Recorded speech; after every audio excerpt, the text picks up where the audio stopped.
భారత క్రికెట్ రంగంలో విరాట్ కోహ్లీ అంటే కేవలం ఒక ఆటగాడు మాత్రమే కాదు, అదొక బ్రాండ్. మైదానంలో అతను ప్రదర్శించే దూకుడు, ప్రత్యర్థులపై చూపే తీరును చూసి చాలా మంది అతనికి గర్వం ఎక్కువ అని విమర్శిస్తూ ఉంటారు.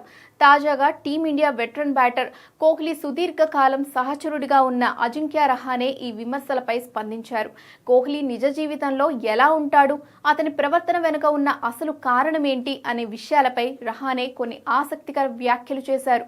చాలా మంది విరాట్ కోహ్లీని చూసి అతను చాలా అహంకారి అని, గర్వంతో ఊగిపోతాడని అనుకుంటారు. అది అతని గర్వం కాదు, మైదానంలో గెలవాలనే అతనికున్న అపారమైన తపన మరియు నిబద్ధత. ఒక నాయకుడిగా, ఒక ఆటగాడిగా అతను ప్రతి మ్యాచ్లోనూ అత్యుత్తమ ప్రదర్శన ఇవ్వాలని కోరుకుంటాడు. ఆ సమయంలో కలిగే భావోద్వేగాలే బయటకు అలా కనిపిస్తాయి అని రహానే స్పష్టం చేశారు.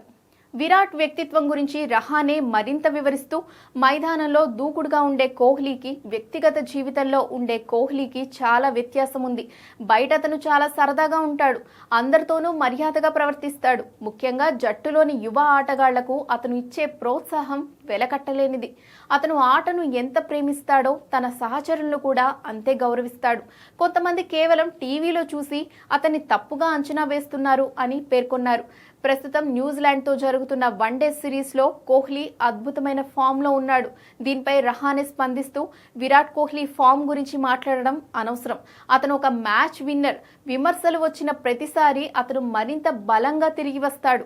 ప్రస్తుతం అతను వన్డేల్లో చేస్తున్న పరుగులు చూస్తుంటే అతను ఎంత ఏకాగ్రతతో ఉన్నాడో అర్థమవుతోంది.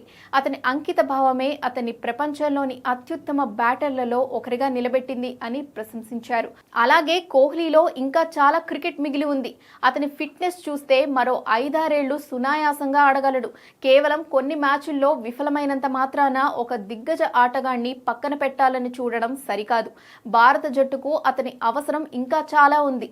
ముఖ్యంగా రాబోయే ఐసీసీ టోర్నీలో అతని పాత్ర కీలకమని వెల్లడించారు.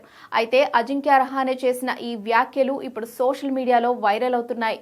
కోహ్లీని కేవలం ఒక అగ్రెసివ్ క్రికెటర్గా చూసేవారికి రహానే వివరణ ఒక కొత్త కోణాన్ని పరిచయం చేసిందనే చెప్పాలి.